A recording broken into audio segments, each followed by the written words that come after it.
Okay, just going to click record here.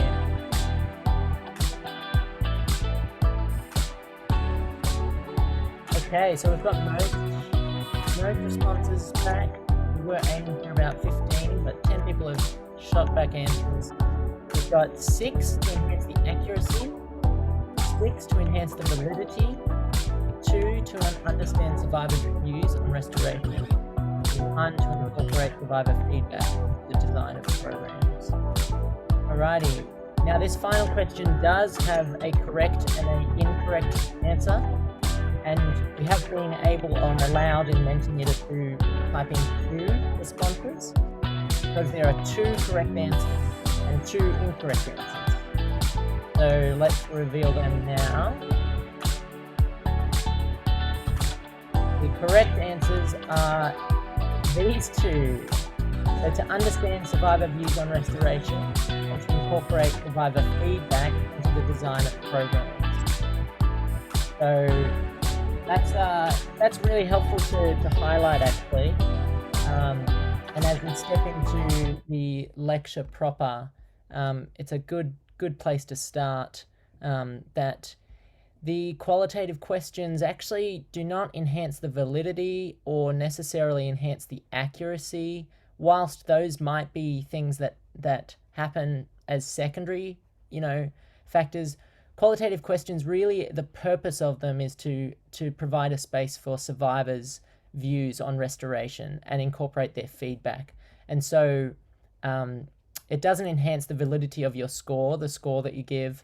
And although it might help you as a social worker to get a better picture of how to help the survivor, in terms of the score's accuracy, the accuracy of the ASO, it doesn't enhance the accuracy.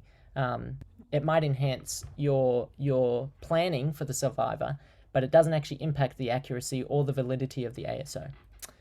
So I hope that was interesting and fun for you. I'll switch back to presentation proper, and we can dive in to the lecture. So looking at updates to the ASO and specifically the qualitative questions, I guess a good place to start is to look at what has changed. So IJM developed the ASO in 2012, and after 2017 released an initial version of the ASO, which you would all be familiar. And so I'm going to show you a side-by-side comparison of the previous version of the ASO and the new version, just to give us a picture of what has changed. So on the left side, you can see the old version, and the right side is the new version.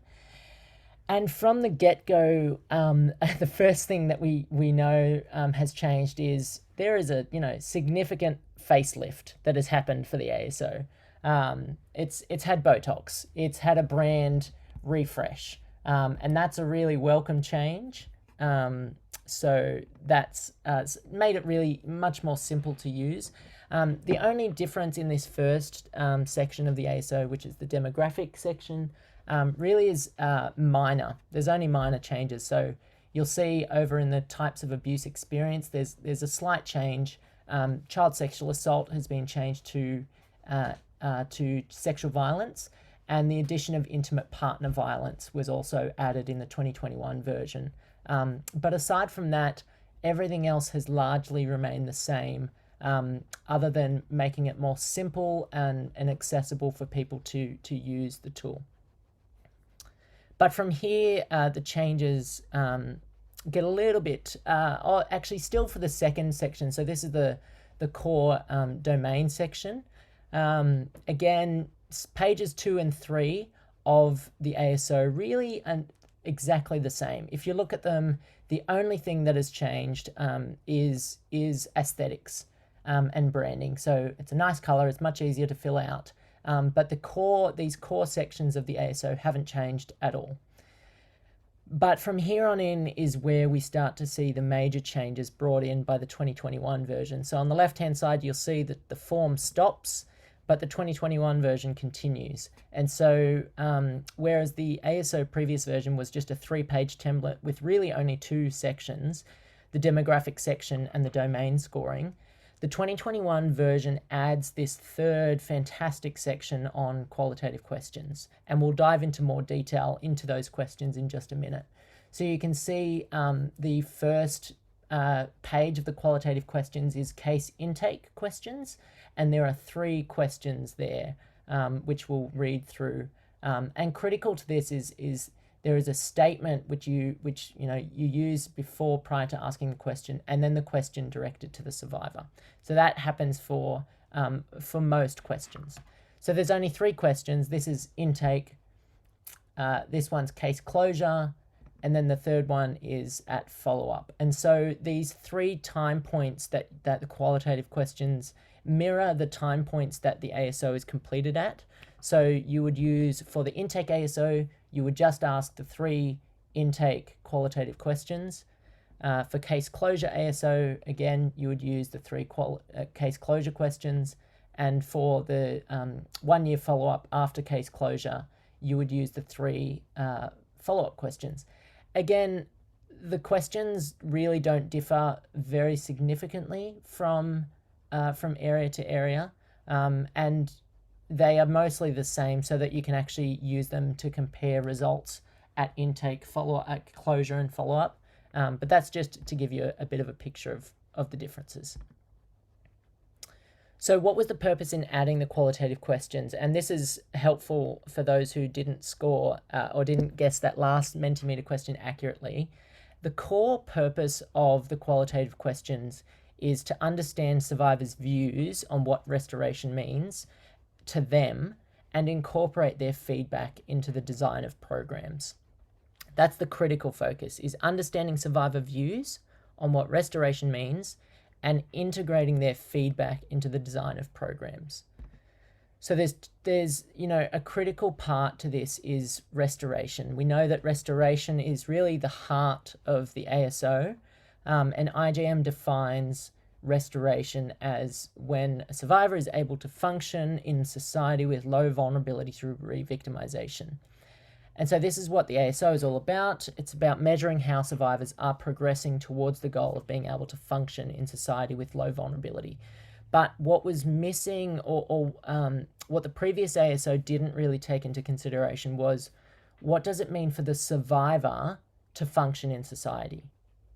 From the survivor's point of view, or the survivor's voice, what do they think about what contributes to living with low vulnerability to re-victimization? And so the 2021 version seeks to augment the categories and augment the information that we have predetermined in the ASO regarding what restoration is and what we as IJM define it to be, and really provides us a way to incorporate survivor voice and survivor perspective into how they understand their journey to restoration. So that's critical. That's the why behind the qualitative questions. Jumping into the what, or the how do we use the qualitative questions? In the same way that we've used that you and others do use the ASO, the qualitative questions mirror the time points, which I mentioned before. So the qualitative questions are used at intake, case closure, and 1-year follow-up after case closure. And so it's exactly the same process or the same time points as the your previous ASO. So looking at the questions for the intake ASO, and I'll just read them out before I dive into the actual guidance provided on them. The first question that we are prompted to ask is how does this reflect your idea about what you want for your future? Is there anything that you would change or add? The second question looks at, of the areas listed, which do you think will be most important for you to live fully and freely? Do you think there is anything missing? And the third question is, what challenge are you concerned may keep you from living fully and freely? Again, looking at the differences between intake, case closure, and follow-up, they're very minor. So jumping to case closure, instead of 3 questions, there's 2, which have a lot of sub-questions. And so the key difference is the similar question is asked in the first stage. Has your view of what you wanted for your future changed through the aftercare process? So we're looking at what they might have said they wanted in the beginning. At case closure, has it changed? Do they feel they have reached their goal? If yes, what has been the most important factors for reaching your goal? If no, what barriers prevent you from reaching your goal? And the second question, again, is mirroring the second question in intake. Of the areas listed, which do you think will be the most important for you to live fully and freely? Do you think there's anything missing? And so by asking the exact same questions or very similar questions, it enables us at different time points to capture and compare whether survivors' perspectives on their restoration journey has changed, whether their goals, whether their whether their desires for their future have actually shifted across their journey to restoration. And that's really important. That's intentional that the questions are the same. And part of the guidance in the ASO manual is to try and stick as closely to the questions as you can in order to capture those changes and be able to compare responses across time. So the follow-up questions are similar. So the first question is, how does this reflect your idea? Talking about restoration, how does this reflect your idea about what you want for your life? And then looking at maintenance of goals. So the case closure is looking at whether goals have changed. The follow-up is really asking, do survivors feel that they have maintained the goals that they set out to achieve? If they have, what's been the most important factors for maintaining goals? And if not, what barriers have prevented them from maintaining their goals? And again, this information, if we start to collect this information more programmatically and more systematically, it will eventually achieve the original purpose. And you'll see, I'll just flick back to that statement, that the purpose of the qualitative questions is to understand their views. So we can do that just by asking these questions. But the second goal is more lofty, and that is to incorporate their feedback into the design of programs. Now, if we are just getting the perspectives of one or two survivors every now and again about their views on restoration, it will be difficult to actually incorporate their feedback into the design of programs. But if we're able to actually collect it systematically and regularly and record it, then we are able to actually take their responses, particularly around what has helped them, what's been the most important factors in maintaining their goals. That can have significant impacts for, if all survivors are saying it was really helpful, and something that's been really significant for me is being connected to a survivor network group. Then it helps us to know that component is a really critical component in sustaining long-term goals. And if not, if the barriers, if a lot of survivors are saying, well, I haven't been able to maintain the goals, and I haven't been able to maintain my ideal for restoration, primarily because of lack of economic support, lack of financial stability, or programs, or I haven't been able to find a job that has enabled me to progress anywhere. Then it might give us an insight into areas of the program, such as economic empowerment programs, which need greater focus or greater investment. So diving into the questions and the guidance provided, looking at the intake phase, really the goal of the question is to understand the survivor's views on restoration. And so the statement provided beforehand is, we want to partner with you so that you are able to live your life fully and freely in a safe environment, free from future violence and harm. We call this restoration. And then the follow-up question is, how does this reflect your idea about what you want for your future? Is there anything that you would change or add?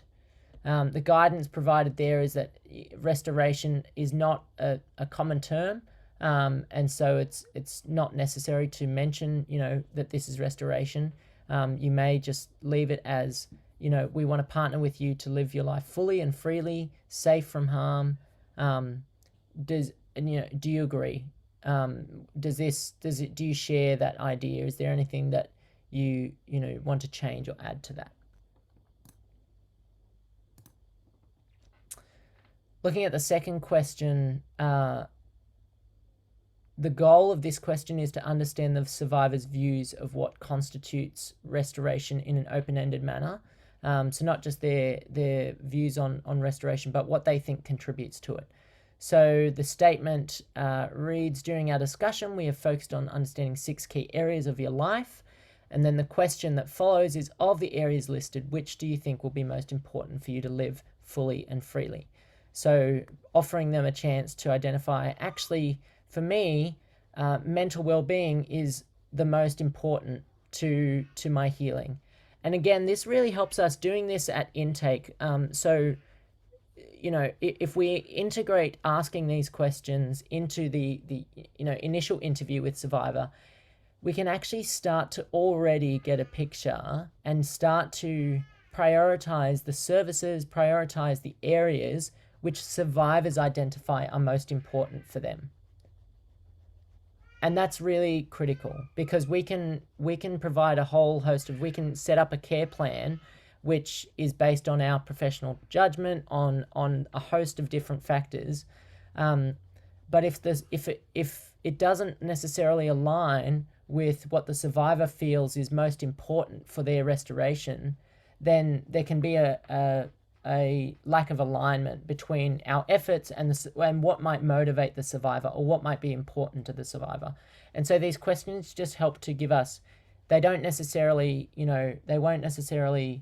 reorient all of your case planning around the one area that the survivor has mentioned, because they may not mention safety, but there may be critical issues with their safety that are top priority to address. But it gives us a picture of the kinds of things that the survivor identifies is important to them, and that can help to shape our case planning. So the guidance provided there is that the survivor can choose as many of the domains as they want to highlight as important, and that the terms, if you are unsure of the terms, and most of you are very familiar, so it's not necessarily critical guidance there. If you're unfamiliar with the terms, or you want to know how to describe these categories, these domains to the survivor, the definitions are all provided in the manual. The last question for intake is really aiming to understand the survivor's views of the barriers to restoration. And so there's no pre-comment, there's just a direct question. What challenges are you concerned may keep you from living fully and freely? And again, this is really helpful to understand from the get-go. We might, in our assessment, we might identify that the survivor, something that is going to stop the survivor from being able to progress is their, motivation to access schooling, or there's a lack of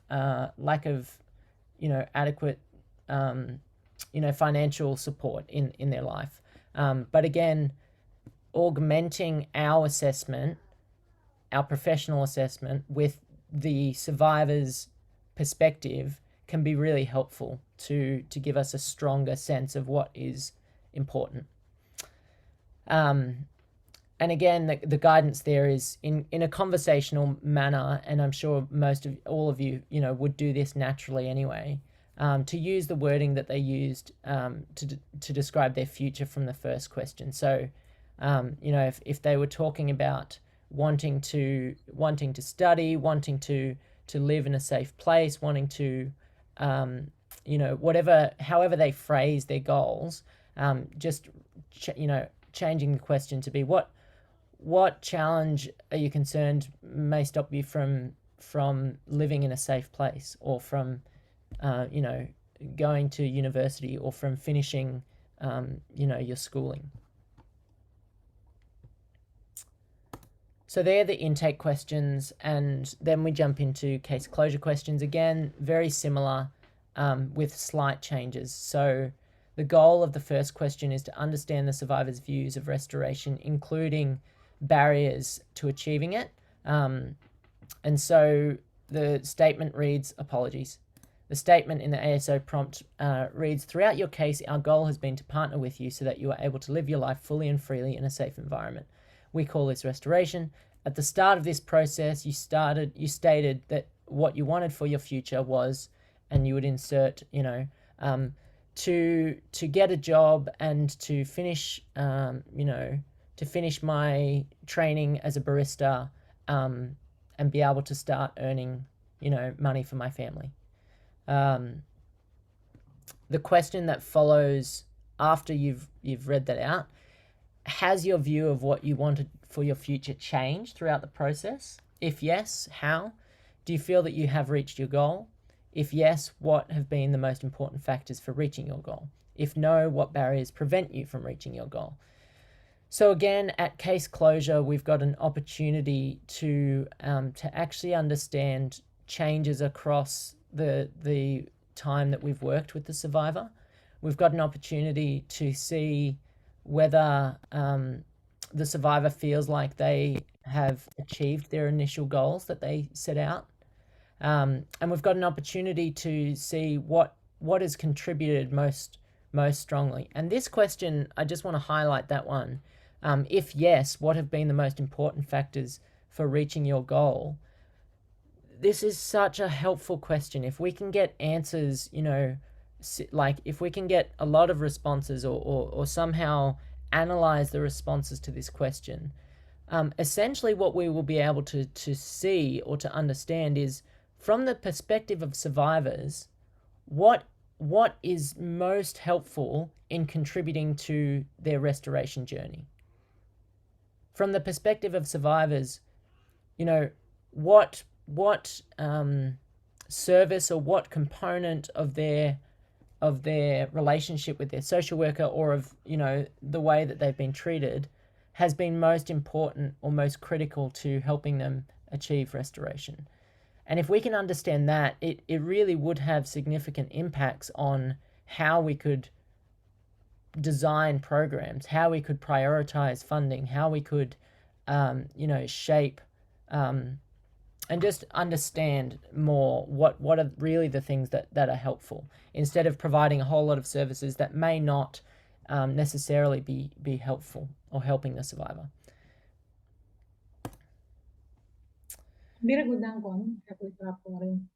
At case closure, the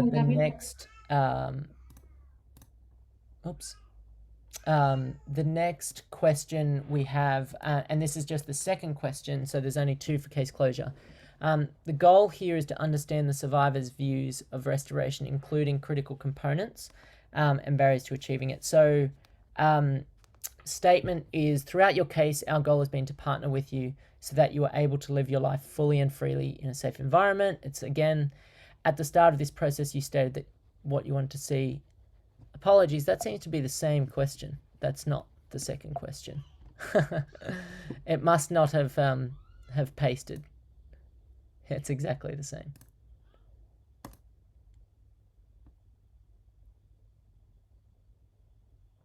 Okay, I'm not sure where it's gone. Maybe this is it. Yeah, so the second question here, apologies, is the same question that we ask at intake. So just trying to understand whether their perspective and opinion on restoration has changed, and whether it is still similar to what they said during intake. And again, this helps us to understand and to see changes across the time working with the survivor. Follow-up is similar, so really asking similar questions there in order to get a perspective on whether that has changed. And for some reason that's the end of the slide, so there is the final questions there haven't transpired, but that's okay. We've reached our time anyway that I'd like to spend on that. So I'd love to open it up now. I noticed that during the Mentimeter quiz we had 11 people indicate that they've used the qualitative questions before. Now's an opportunity just to hear reflections from you, just for the next 10 to 10 to 15 minutes,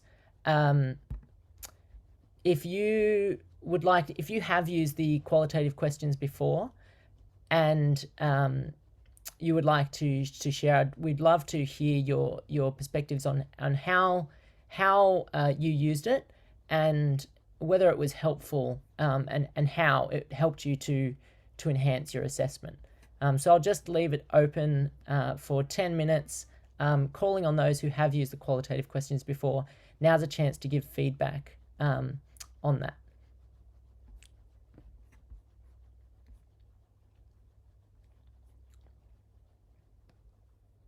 Hello, David. Hi, Ate Terence. Yeah, this is not a feedback because I haven't used it yet, but I have a question. Mm-hmm. Uh, does the qualitative question apply to those very young survivors, or are we treating it like we're going to ask the guardians of the survivors if they're Yeah, very young? yeah. Thanks, Ate Terence.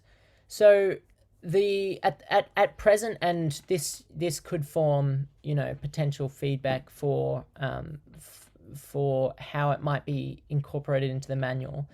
The guidance in the manual is that the qualitative questions are for the survivor only, not for the caregiver. So unlike the scoring component of the ASO, where depending on the age of the survivor, you will score on the caregiver or on where the survivor will be restored on their immediate caregiver. The qualitative questions are explicitly for survivors only.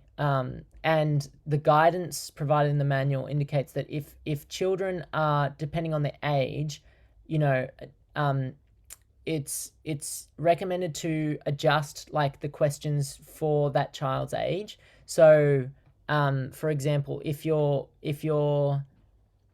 like you said, if you're dealing with a case with a child who's 3, depending on their language development, it's probably unlikely that you will get a lot of verbal feedback, and really depending on whether where they're up to developmentally, if they're able to engage in a conversation, depending on how old they are, then it's advised that you integrate the qualitative questions.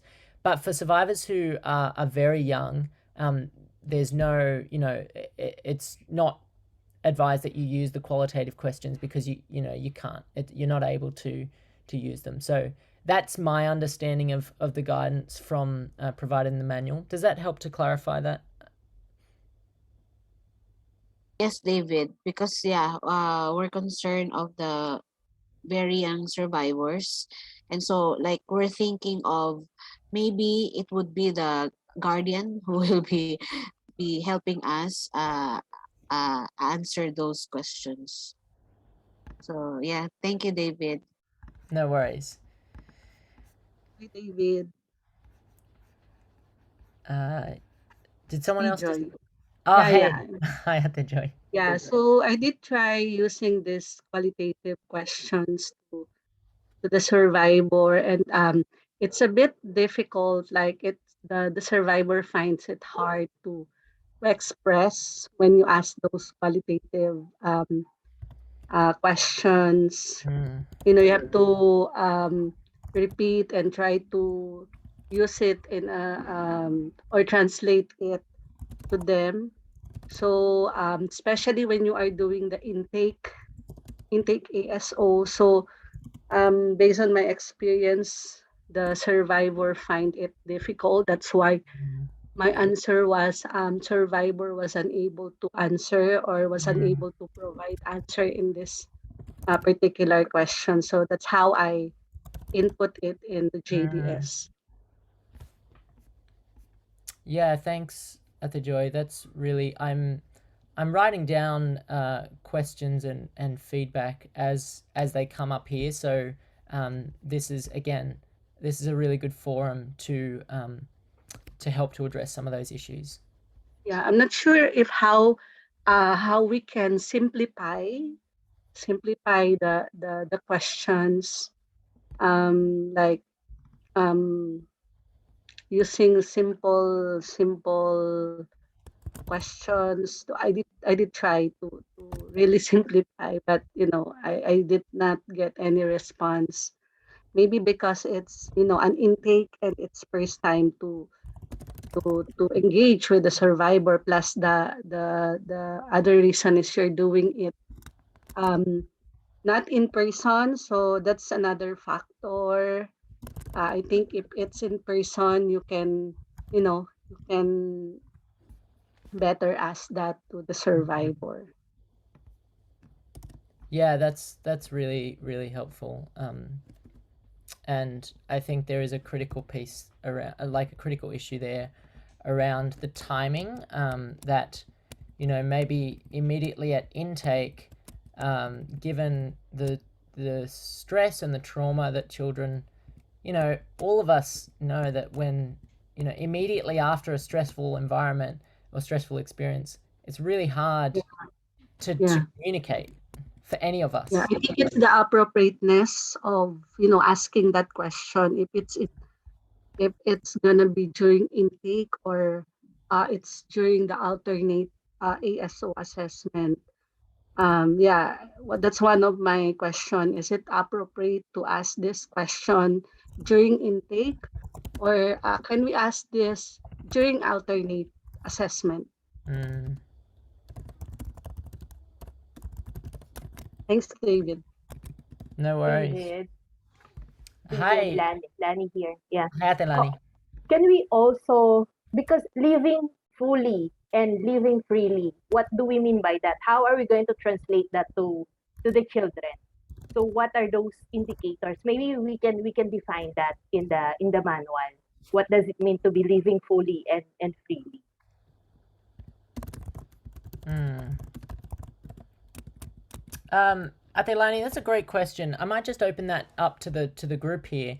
Um, Okay. from case management experience, what would be some of the things that would define this from your work with survivors?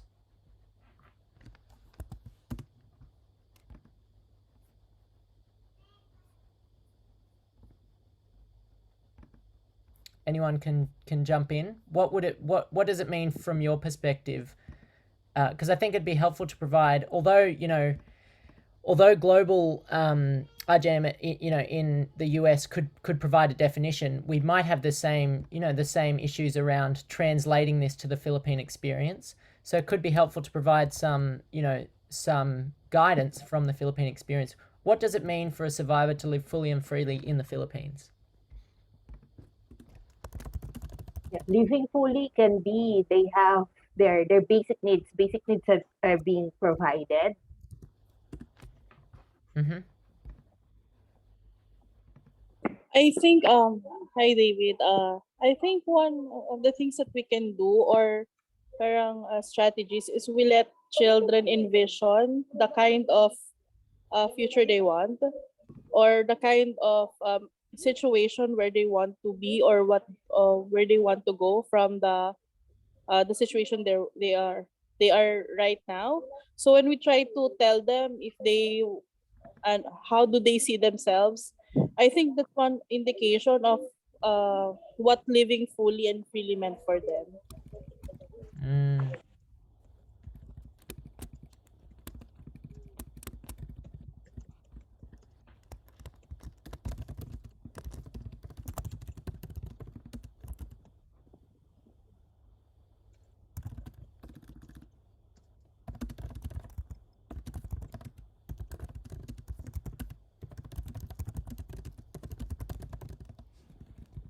Yeah, I really like that point, Ma'am Lisa. If there are, I think apart from, I think there is that is true that living fully and freely, is in some way down to that means for the survivor. In terms of what are their goals, wishes, hopes. Um, are there some things that we would say, is universal, like to live fully and freely, like having your basic needs met? I think that's a universal component of what that means to live fully and freely. Are there other things that we can think of which which would contribute to living fully and freely? Having choices, I think that's one of the things. Oh, I love that.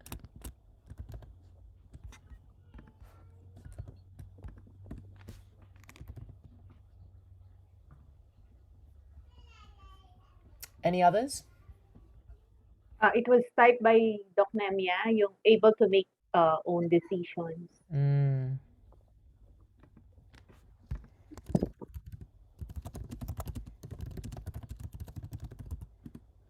David, I Yes. have a comment about having choices because people usually have choices, but the question is, are they going to make that choice independently of pressures from family or from other people?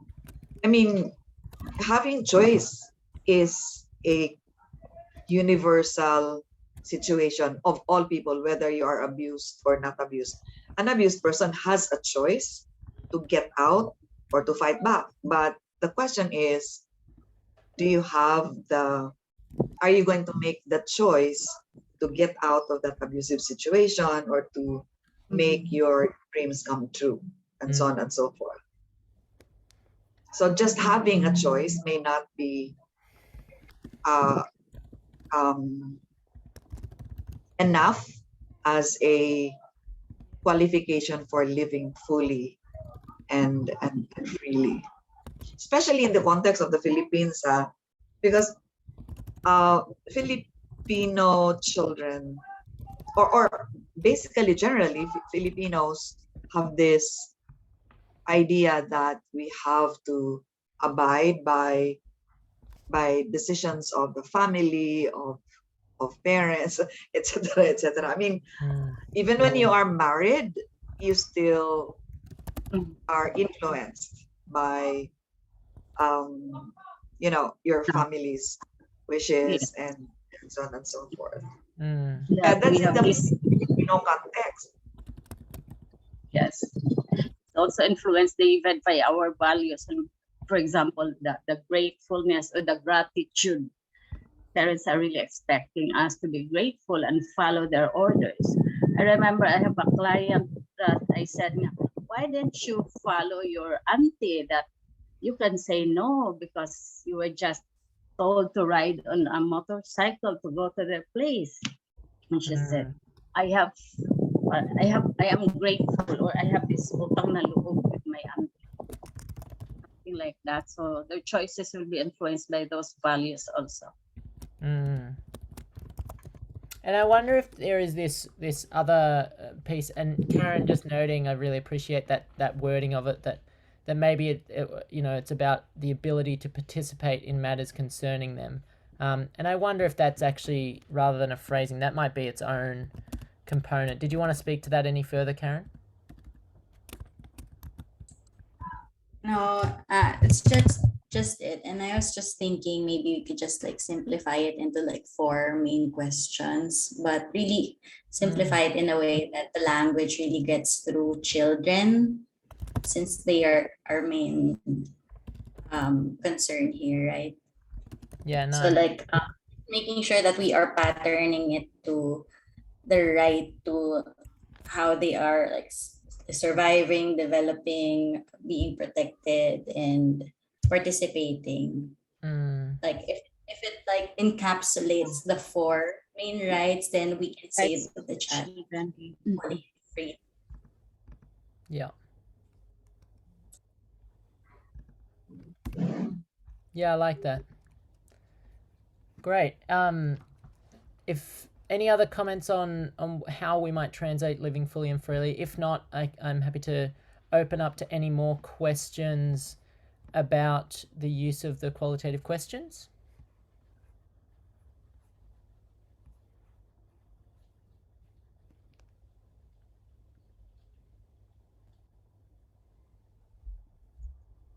Freely maybe is related to safety.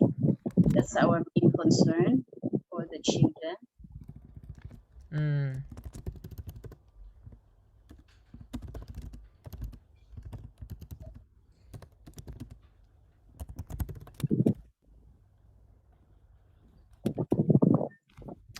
Great.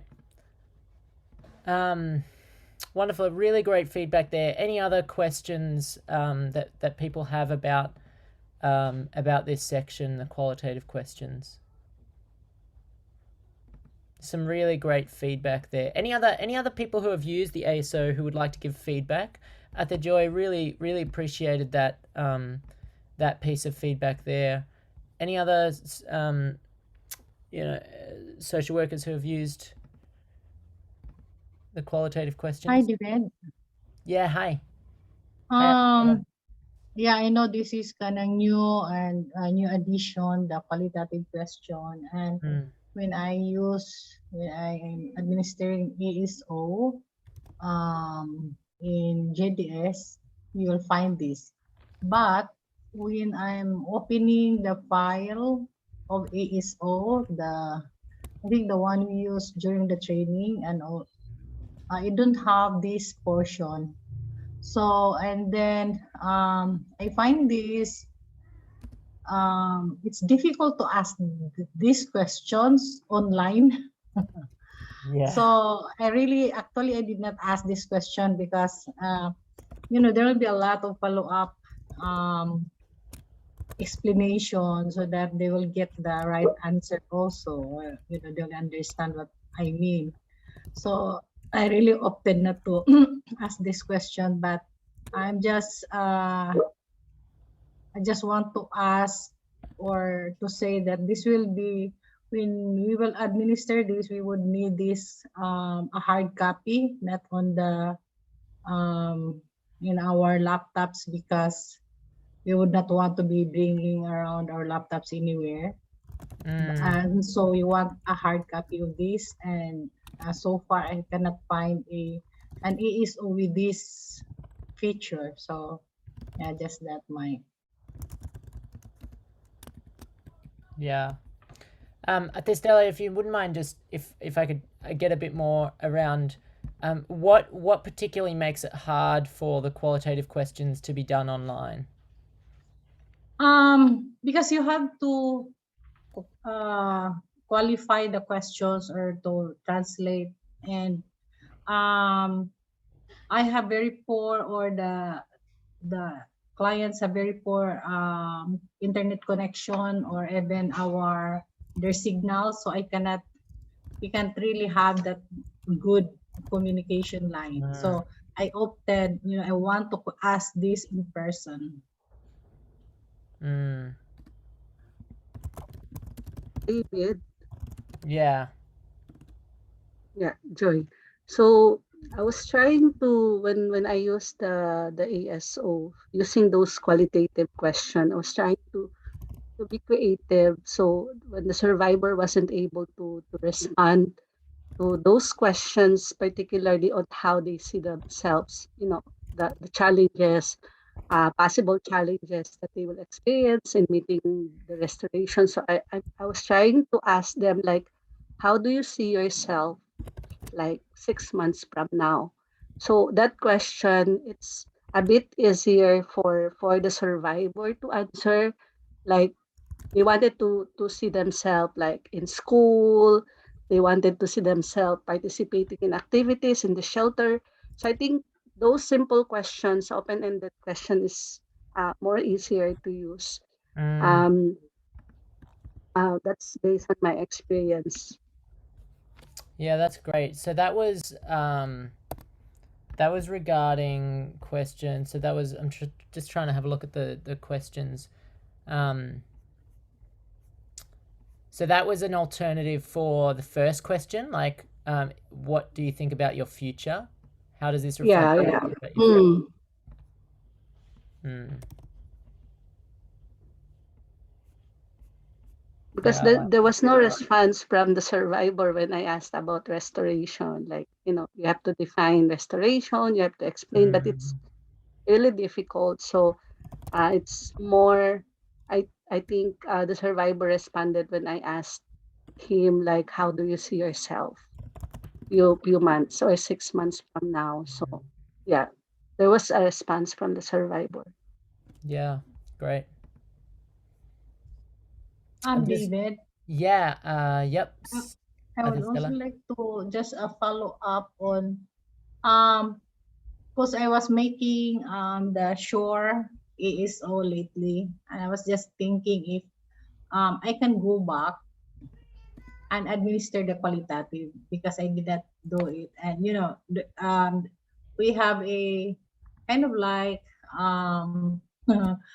more uh, positive future of traveling. So I'm looking at maybe I can meet them and really ask these questions in the qualitative. Would that be still uh, useful?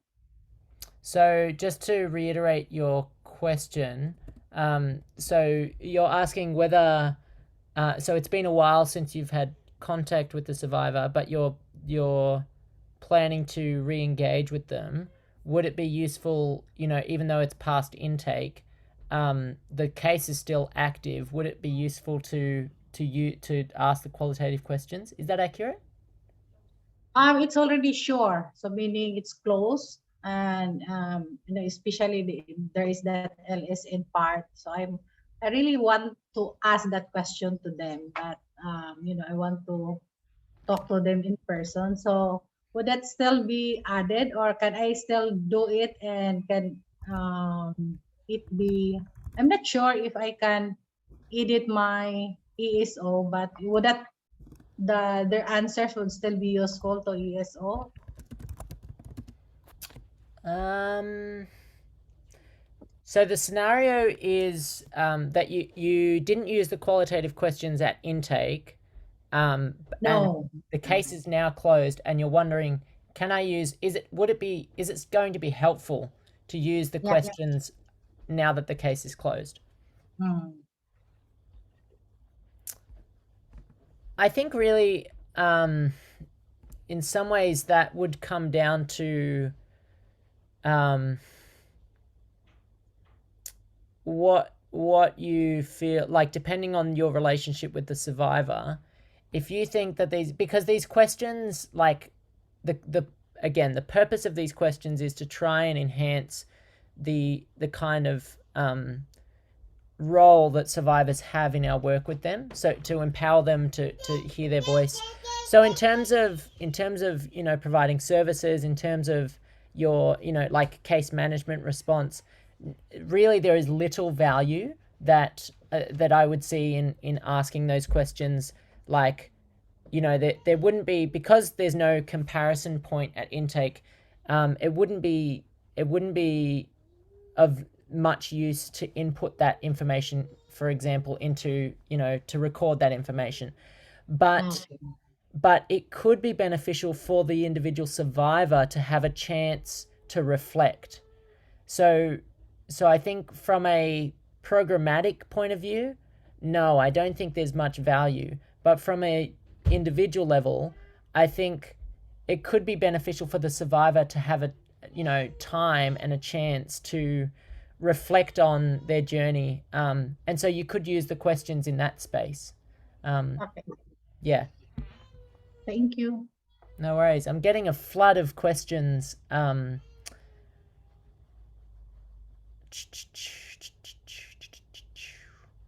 the chat. Let me just type this up. 1 minute. So I haven't completed the questions at intake.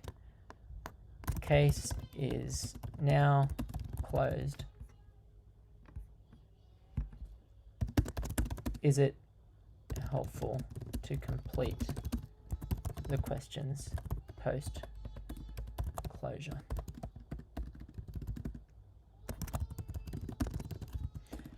Any other questions before we might give maybe 8 more minutes to this forum. I'm really enjoying the discussion that's happening.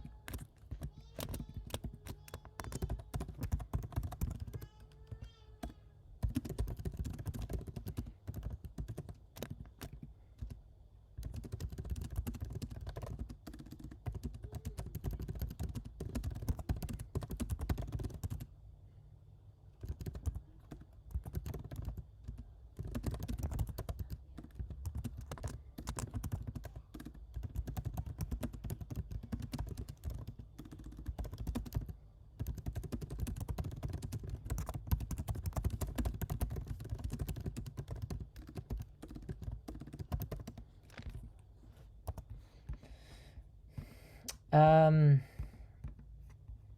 love to. I'm going to address this question. If we don't have any other questions, we'll jump into some time to address that question. Let me just, if I haven't addressed your questions, wow, I've got a great question there for ma'am Maribel, are you there? I'm just reading through your question, wondering if you'd like to give voice to that question. Good morning. Actually, I think it's the same scenario with Miss Stella. I think it was already answered.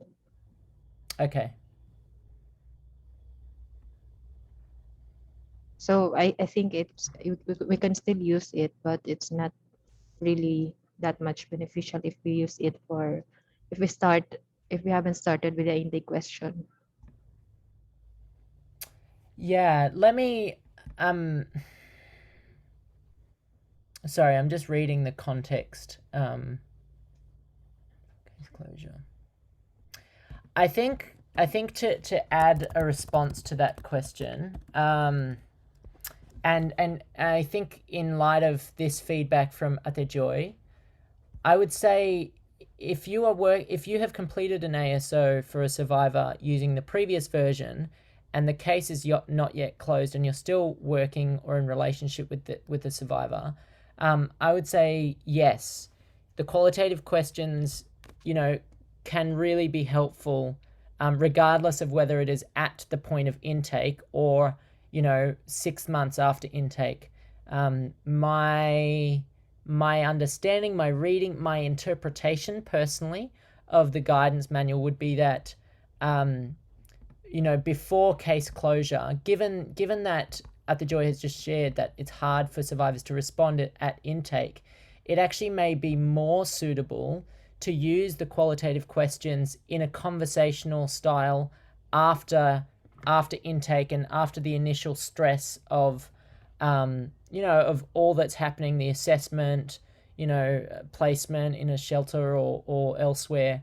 I think it's still valuable to use that. For cases that are closed, depending on how long they've been closed, if you feel a pressure to use, or if you feel a need to use the qualitative questions just to tick, just to be able to tick it off that it's done, I think there's probably little value in that, because there's no comparison point. But I still think that the questions can be useful even after case closure to facilitate a space for survivors to share their perspective on their journey, and that could even influence how you might, it could even influence whether there is a need to re-engage with that survivor or to organize something. I don't know if that's making sense, but Yes, thank you. Actually, your answers and the answers provided by Miss Joy and Mom Stella actually answered my question above, so that's why right. Thank you. No worries. So Amazing Grace, maybe an SFBT approach can help, or use of a miracle question. Assume your problem is solved. Can you describe this kind of life? Amazing Grace, can you shed more light on that? I actually don't know that acronym, SFBT. Solution focused based therapy. Yeah, solution focused, sure. And your suggestion is what, to shape the questions around that kind of approach? Yeah, maybe for the intake question number 1, maybe it would be harder for the client to picture herself, like what describing her future would be. Asking this question might help. Yeah, nice. No, I like that.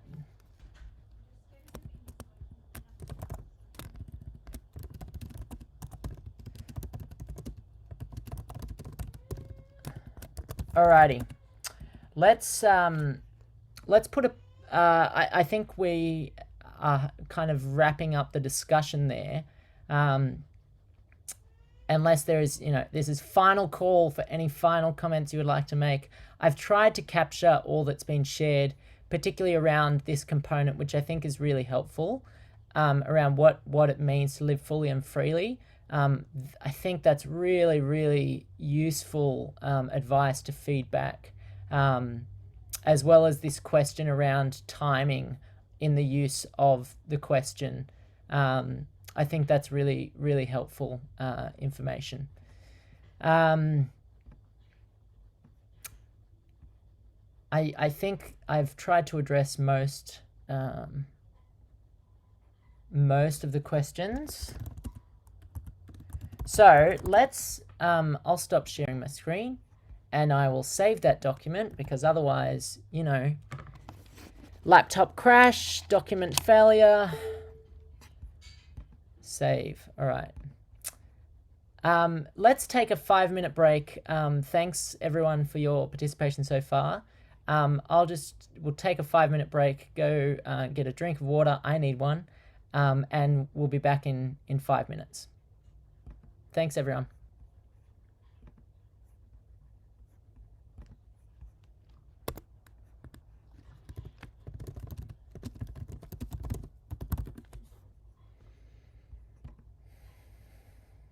Imagine you're in a team meeting and you have no idea what your colleagues are thinking or how they are feeling. Slido is an online polling.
Alrighty. Hopefully that was enough time for everyone to have a little break, get some water, so on and so forth. We are now going to jump into a bit of a workshop style activity, and we probably won't get to the afternoon activity, which, you know, is not a major issue. So afternoon activity, the workshop, translation workshop. One of the I'll just stop share.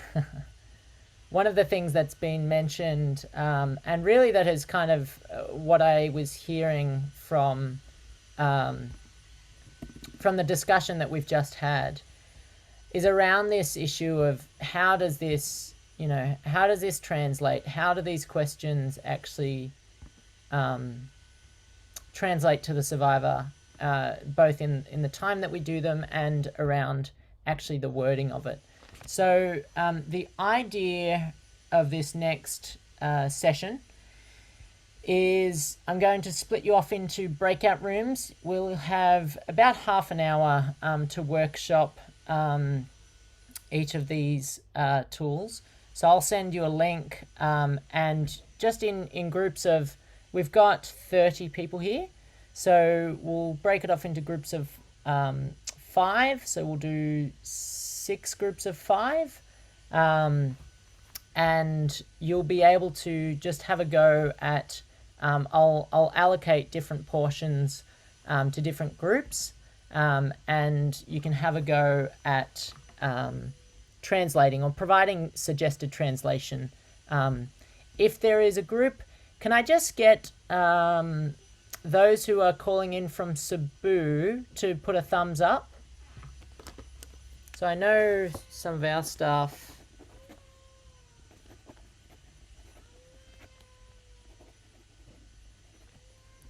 Are any of our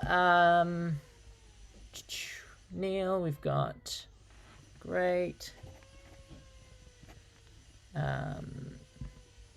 Sorry, can you stick your thumb up again if you're calling from Cebu?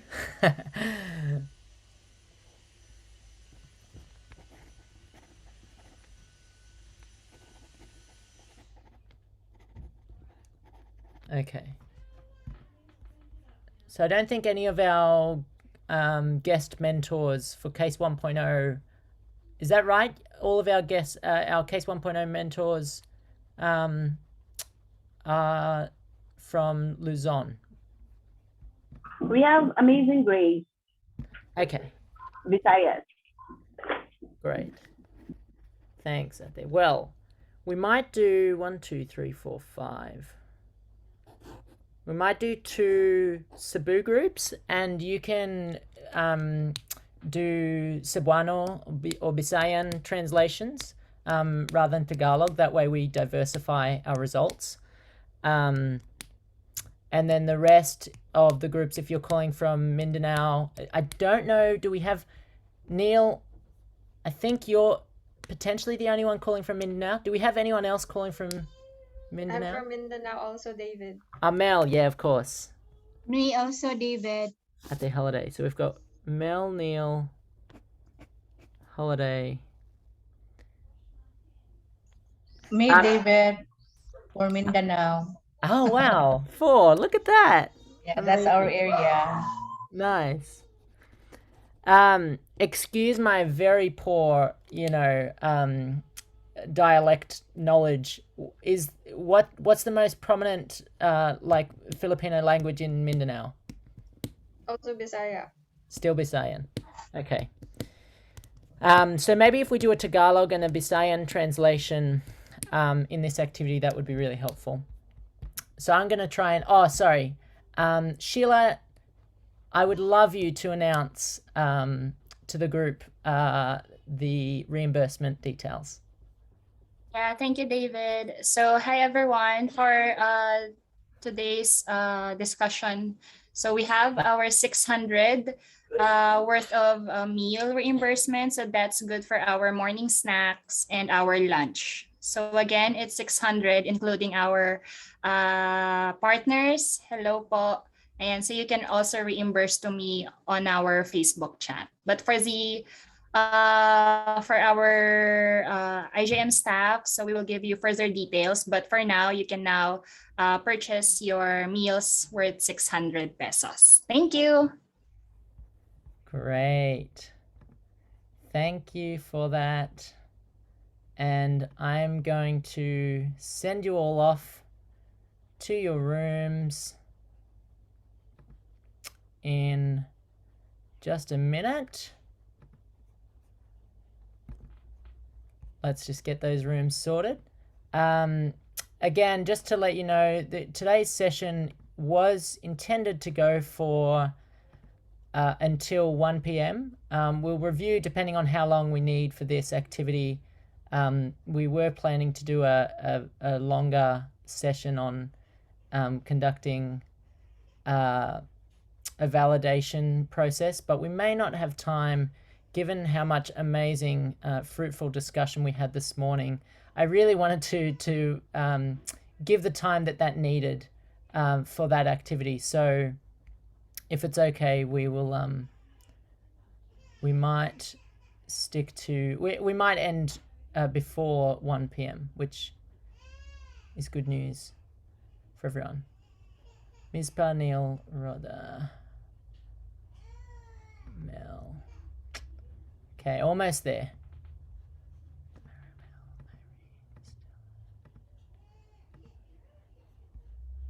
And last room. Alrighty. I may have got those rooms wrong. If you end up in the wrong room, my apologies. But please join those rooms now.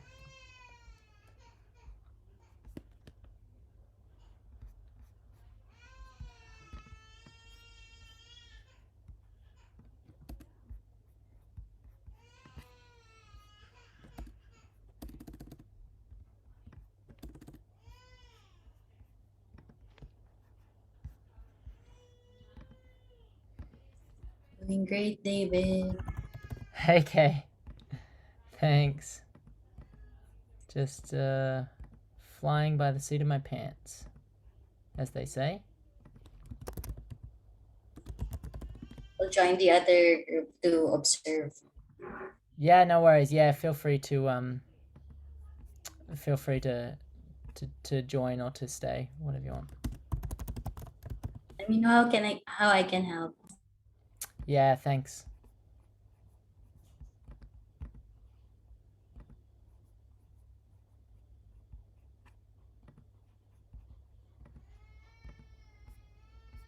Alrighty. Hi, David. I went to a Tagalog speaking group. So, yeah.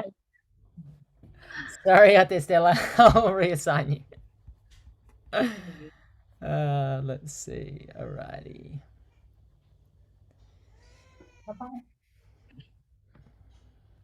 I'll send you. Who would you like to be with? Would you like to be with Lani, Nathan, Ate Terrence, and Mary Grace, or Karen, Margie, MJ, Mary Joy, Ate Calms? Is there anyone you haven't seen for a while that you'd like to hang out with? It's okay. I thought the assignment is for with same dialect. Is that all right? It is, but there's lots of groups. I'll send you to room 2. Okay. Okay, here you go. Let's see.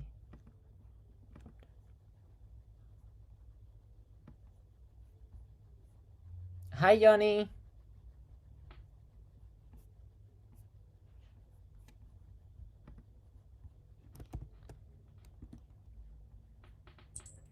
David, I think Yeah. Ate Margie is left in the Tagalog group. She needs to be in the Bisaya group. Ate Margie. All right. I'll go back to. Are you sure? Ate Margie? Yeah, Ate Margie. Margaret Infante is with Ate She's- Joy and MJ. Ah, Ate Margie yeah, is okay. in our group supposedly. Okay, I'll send her to room 4. That's where she's Awesome. supposed to be. Okay, I'll return there again. Thanks. Sheila, I just broadcasted a link to a translation worksheet. So that's what they're working on.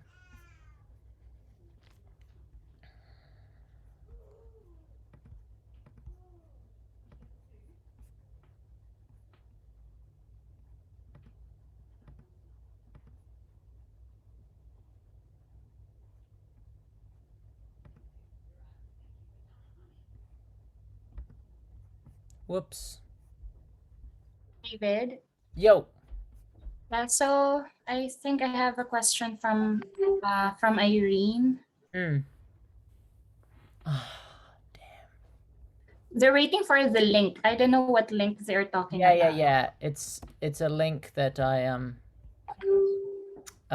okay. That's fine. I will repost that link now.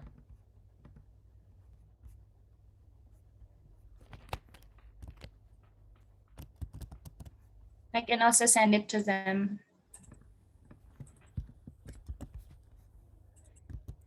I'm just trying to manage the permissions, changing the permissions on the file.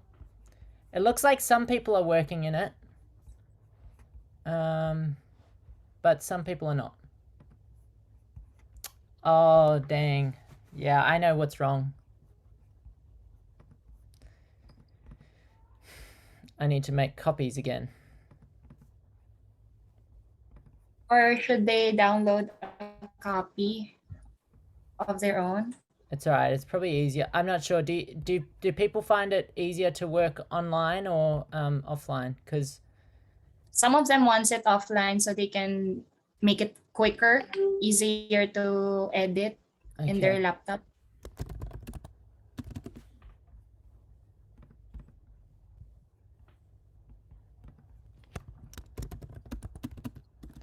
I think though, if they're working on it as a group, it might be easier to do it like together online.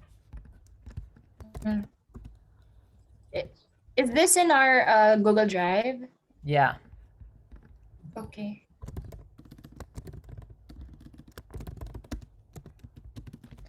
Alrighty. Let me do this now. Yeah, actually, Sheila, if you could help. If you can go into ASO mini conference translation workshop. Yeah, I'm already here. Okay, great. And see, there's 5 groups. One of them, I need an extra one for group 6. But if you can just send out, I'm sending out the links to group 1, 3, and 5. Can you send the group to group 2 and group 4? The link, okay. Yeah.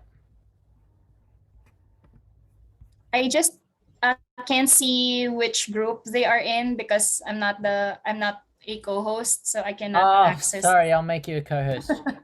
Lol. Thanks. There you go. Hi, David. Can I join? Yeah, of course. Sorry, I got disconnected. No worries. Which group were you in? Miss Dali's group. Okay. So that is room 2. All right, no worries. Ibabalik. David, did you co-host? You can co-host me or Sheila. Yeah. So if somebody would be cut off, we can bring them back to their great idea. respective group. Okay. Okay na ba? You might. Yes. You might. Have I given you the right one? Group 2, yeah. Jahan is sharing the screen. Okay, did you open the link that I just sent? So Yes, there's actually, apparently we cannot type in something, so Jahan downloaded it. perfect. Yeah. Yeah, that's much better. At the car, I apparently I can't make you co-host within a breakout room. Can you go back to the big room and I'll make you? Okay, I'm leaving now. Bye. All right. Bye.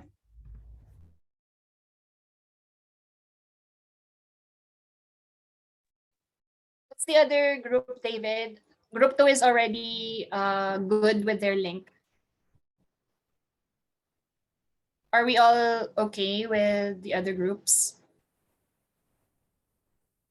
You are on mute, Sir David. Yes, group 1 is good. I'll just go back to group 1. Okay, no worries. Woo! Okay. All right. All right. Maybe I'll broadcast a message to everyone. Where are we? Just to download it. Maybe that's better. Yeah, that's what I told group 2 if they would like to download a copy.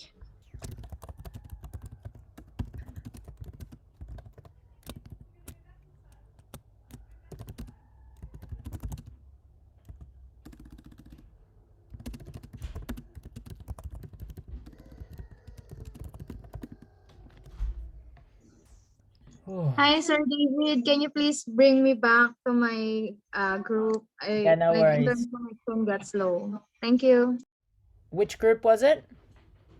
A group with Ati, Joy, and MJ. Okay, perfect. Group 3. Yeah, group 3. Thanks. No worries.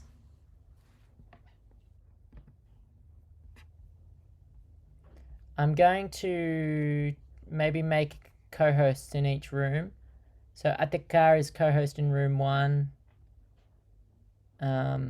Maybe I'll make Atestella a co-host in room 3. Can I call her back? Who?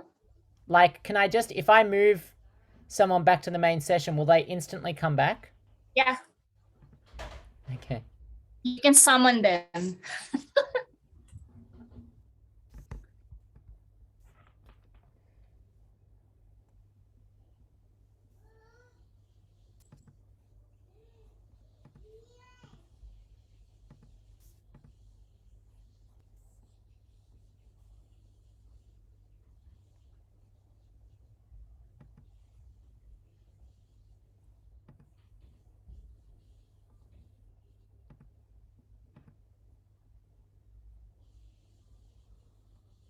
So, David, the translation document, they have different questions to translate? No, Sheila, I didn't get... I didn't have time to... They're all translating the same ones, so we'll just get... Hey, Mel, I'm just going to make you co-host. Hey, David. I'm just making you co-host and then sending you back to your room so that if people... Okay. Yeah, so you can join your room again. Okay. So I'll go back to my room now. Yeah. Go back to your room. Okay. Bye. Bye. Oh, I'm so hot.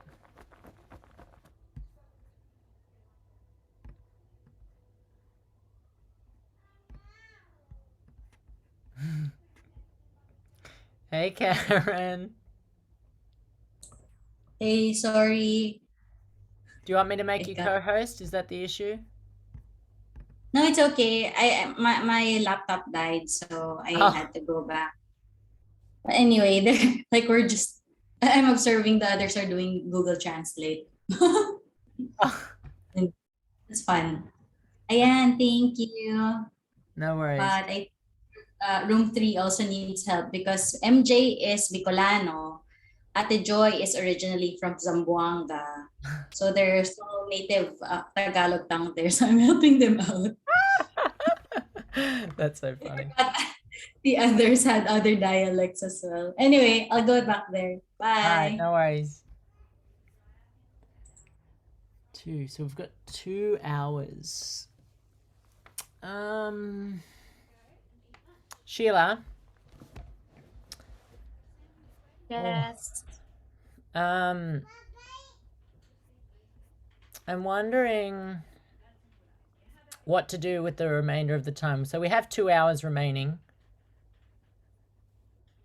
And the agenda was originally to do the like a validation process, but I don't think we'll have time for that. So I need to like rethink how we do this afternoon session.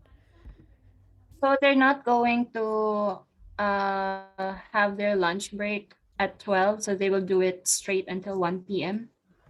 I guess we could probably 1, 2, 9, 10. What time is it there? Sorry, my mind's just not working right now. Yeah, 5 minutes to 11. Okay, It's so 10 1 to hour until 11. lunch. Yeah, 1 hour.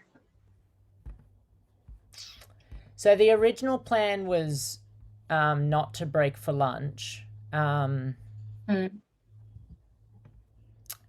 just to push through and do. Let me show you.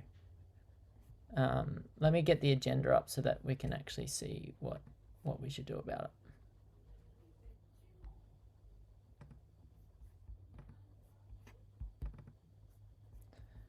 Okay, so this was the original agenda. Oh, you silly thing. Was that it was a very ambitious agenda. I only allocated 15 minutes for this translation workshop, which is far too little. And I think given the discussion pushed us way over time. I didn't factor in the discussion, which, I'm fine. Hi, Sir Jason.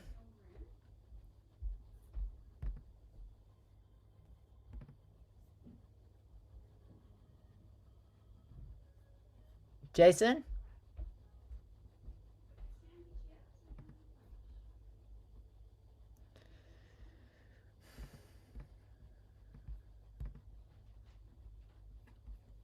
Well, you can unmute when you're ready to join, Jason, and we can assign you.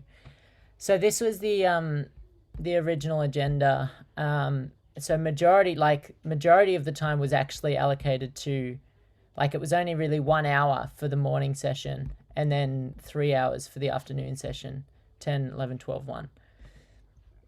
But I don't think we're going to have time for that. So if this activity takes us till probably 11:30.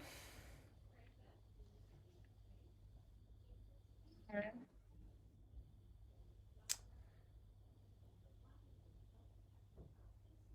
11:30, 12:30. I don't know. Do you think it's important that we break for lunch? Do you think it's pushing it too hard to not break? Yeah, I think it's better if we break for lunch first and then they can just continue. I think that will be fine with them. Okay. So what if we give 1 hour for this workshop then? Yeah, until 12. And then we break at lunch, and then Go back for the remainder of the agenda until. Well, it only goes until 1 o'clock, so lunch would normally be 1 hour, diba? Yeah, so until 2 p.m. then. Maybe, yeah, sure. I will break for. Yeah. All right. Sounds good. We can reschedule this another time. Hi, Ma'am Gemma.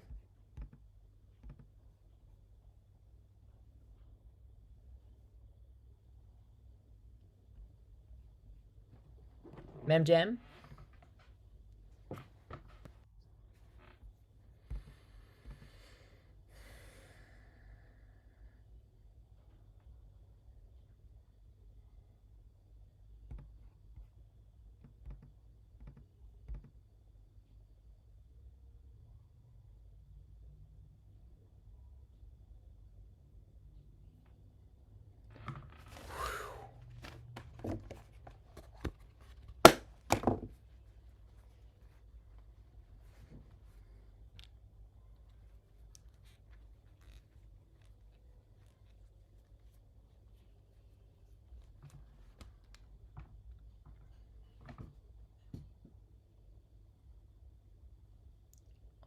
So hot.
Hi, Marianne.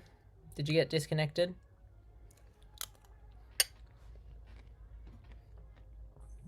Sorry again, I need to. No worries.